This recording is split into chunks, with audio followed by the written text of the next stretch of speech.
There's a number coming out of Beijing that most investors may have completely overlooked, and it could matter for gold far more than it first appears. China's central bank has continued adding gold to its reserves, even as the gold market has faced periods of sharp volatility. And that raises a much bigger question. Why keep buying when the market gets shaken? Now add another major development to the picture. U.S. rate expectations are shifting, and markets are watching the Federal Reserve more closely than ever for clues about what comes next. So we have two powerful forces moving at the same time. China's continued appetite for gold and changing expectations around U.S. interest rates. What could that combination mean for gold and silver in the months ahead? That's what we're breaking down today on Money Insiders. If you follow gold, silver, the economy, and global markets, make sure you subscribe and like this video, because the next part is where the story gets interesting.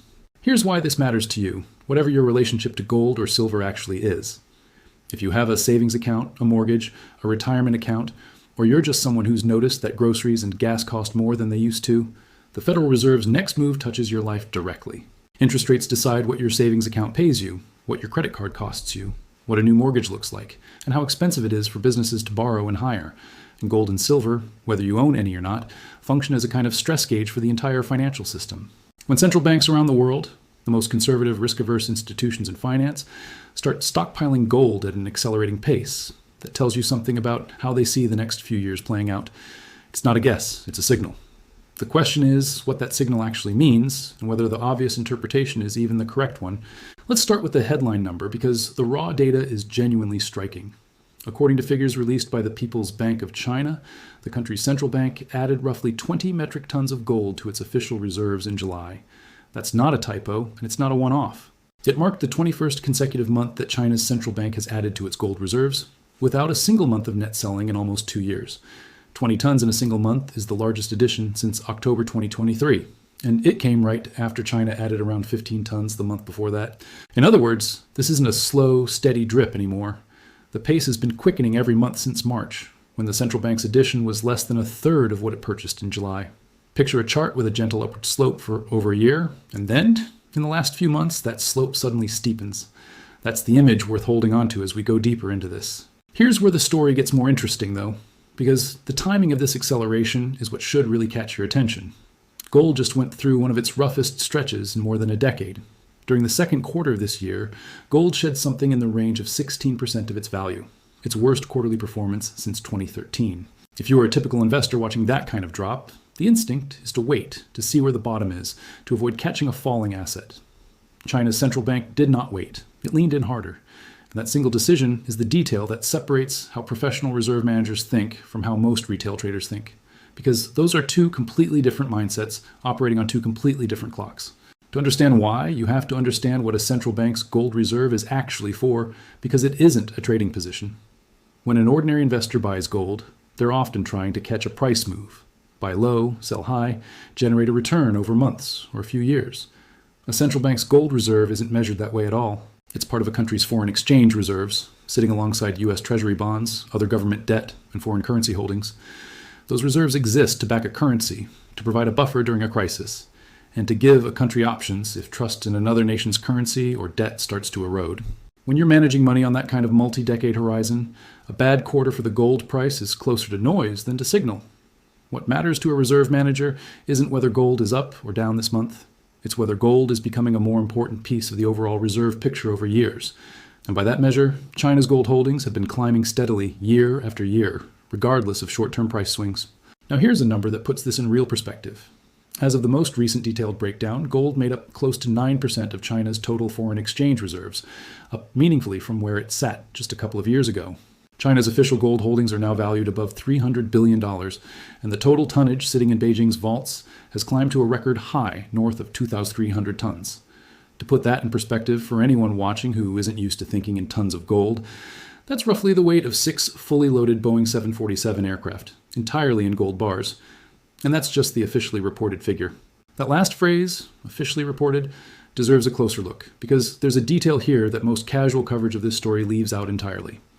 Analysts who track the physical gold market closely have pointed to a persistent gap between how much gold is leaving vaults at the Shanghai Gold Exchange and how much gold shows up in the combined total of official PBOC purchases and private consumer demand. In plain terms, more gold is physically moving out of China's exchange system than can be fully explained by the numbers Beijing publishes. This has led some analysts to theorize that China's actual sovereign gold stockpile may be larger than what's officially disclosed.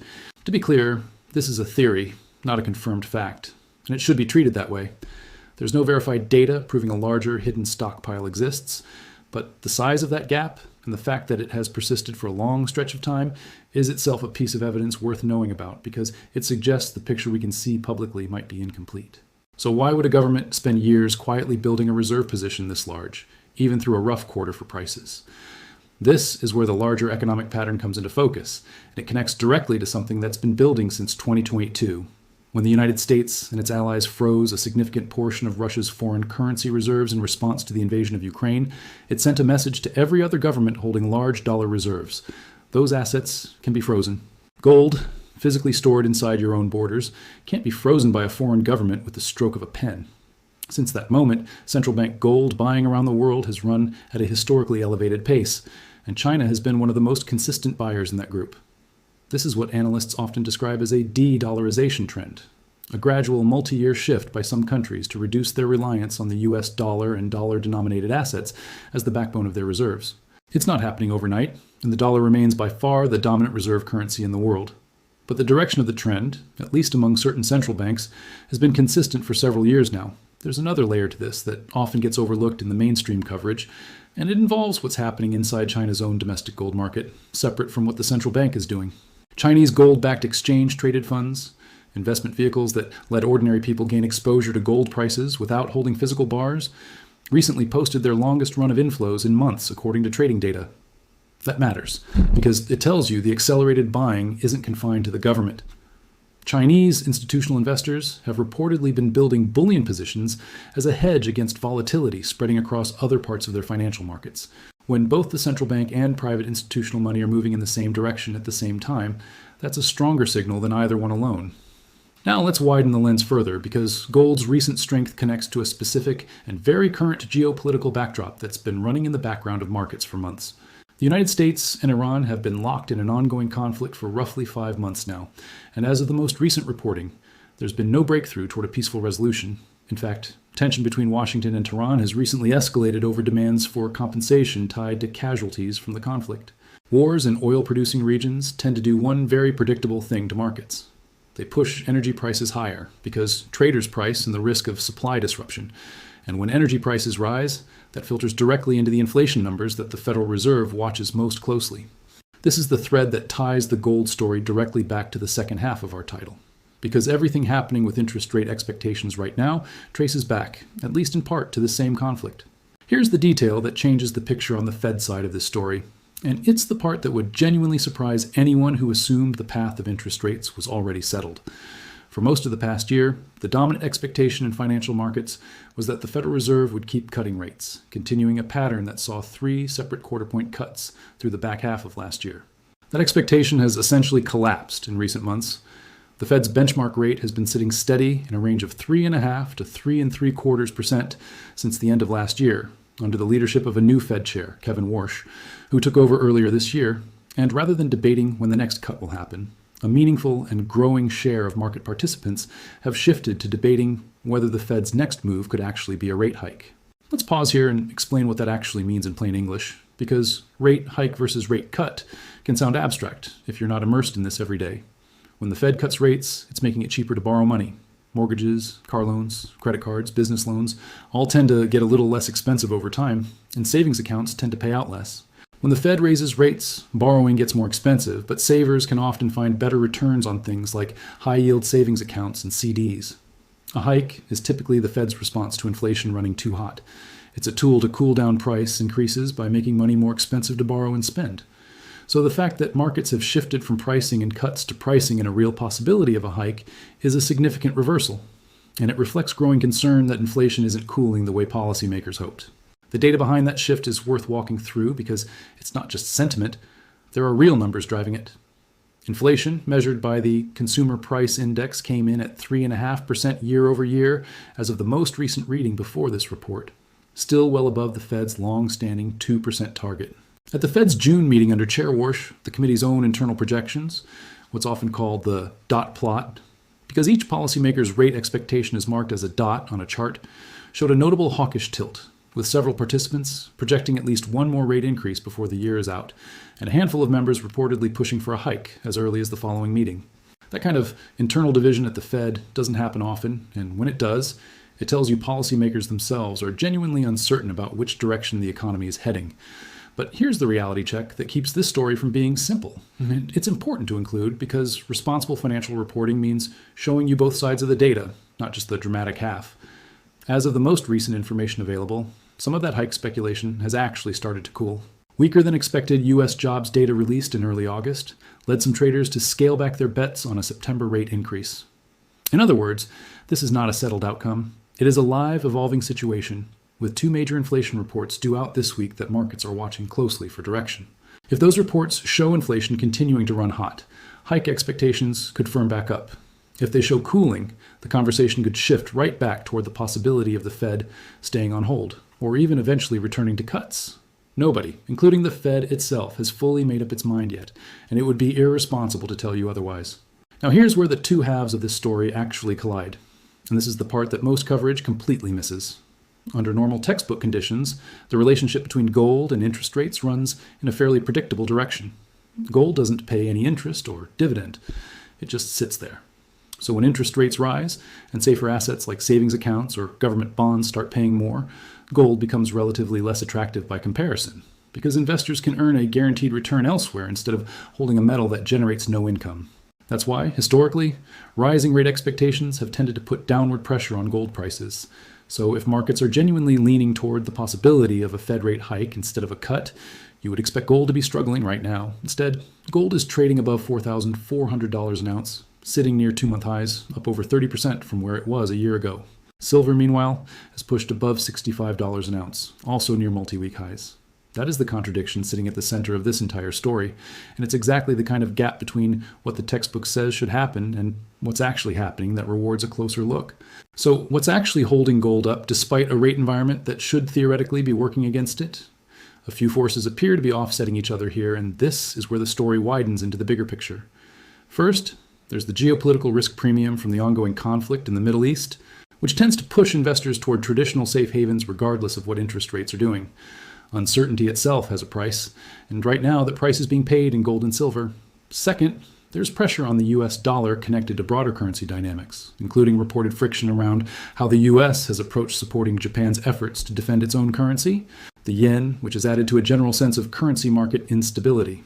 A weaker or less predictable dollar often makes gold, which is priced in dollars globally, more attractive as an alternative store of value. And third, and this is the piece that connects everything back to where we started, sovereign central bank buying, led by China, isn't reacting to next month's Fed meeting at all. It's reacting to a multi-year strategic view about currency risk, reserve diversification, and insulation from geopolitical shocks. Those buyers aren't day trading interest rate odds. They're building a position they expect to matter over the next decade, not the next quarter. There's an important consequence hiding inside all of this that's easy to miss if you're only watching the headline price of gold.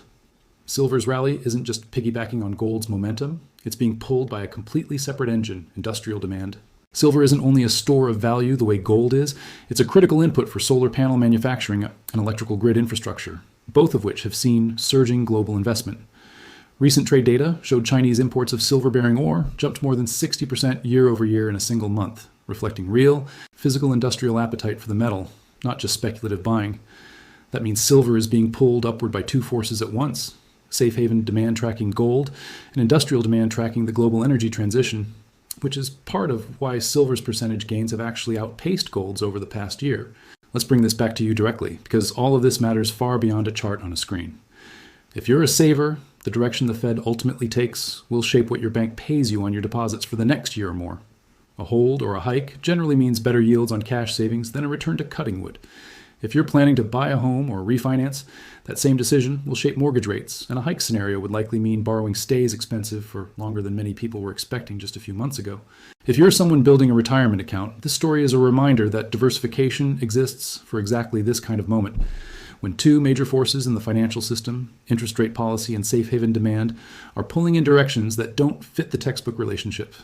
That's precisely when having some exposure spread across different types of assets tends to matter most. And if you're simply someone paying attention to rising costs at the grocery store or the gas pump, The inflation data coming out this week is genuinely one of the more consequential releases of the year, because it will heavily influence whether the Fed leans toward holding steady, hiking, or eventually returning to cuts. It's worth being honest about what we don't know here, too, because a responsible read of this story requires resisting the urge to force a tidy conclusion onto something that's still unfolding. We don't know whether the Fed will hike, hold, or eventually cut at its September meeting. The data due out this week could shift those odds meaningfully in either direction, and Fed officials themselves have shown a real internal disagreement about the right path. We don't know how long the conflict between the US and Iran will continue, or how much further it could push energy prices, which is itself one of the biggest wildcards hanging over the inflation outlook.